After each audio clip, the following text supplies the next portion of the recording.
Pemirsa ring paletan pemargin pemilihan kepala daerah Pilkada serentak Warsa Kalista Lipat Likur digelis ke Kawitin.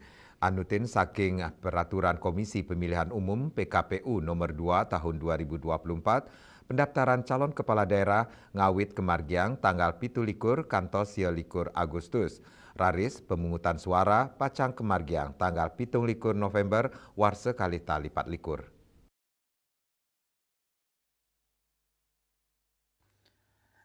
Generasi muda Bali mempengabdi pemimpin Sani Pacang mimpin Bali ringgala pungkuran sidang muratiang pelemahan pemekasnya ni pigobet indiklu mewah kemacetan mawinan Bali pindah ke genah tetujuan pariwisata. Pemerintah Sani Pacang mimpin Bali kala pungkuran kaabtiang sida ngururang pemargi ring pigobet inucap.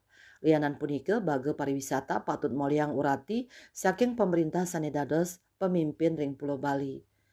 Kedepannya saya ingin pemerintah Bali khususnya yang akan mengikuti pilkada di tahun ini, saya ingin pemerintah agar menanggulangi bagaimana kemacetan yang sering terjadi. Pemerintah memberikan kepada mahasiswa solusi yang tepat seperti bus atau kereta yang bisa digunakan sebagai fasilitas dari mahasiswa dari pemerintah untuk mahasiswa itu sendiri. Harapan saya ke depannya kepada siapapun yang nanti terpilih dan memimpin di instansi di Bali bisa lebih memperhatikan keadaan Bali, di mana tidak hanya sektor pariwisata saja yang diutamakan, melainkan sektor lain juga lebih ditingkatkan lagi, serta bisa menjaga taksunya Bali, terutama budaya Bali. Untuk penanganan sampah di lingkungan rumah saya, syukurnya udah ada jadwal sampah dan sampah itu dipilah berdasarkan organik, anorganik, baterai dan lain sebagainya. Mungkin untuk jadwal pemungutannya agar lebih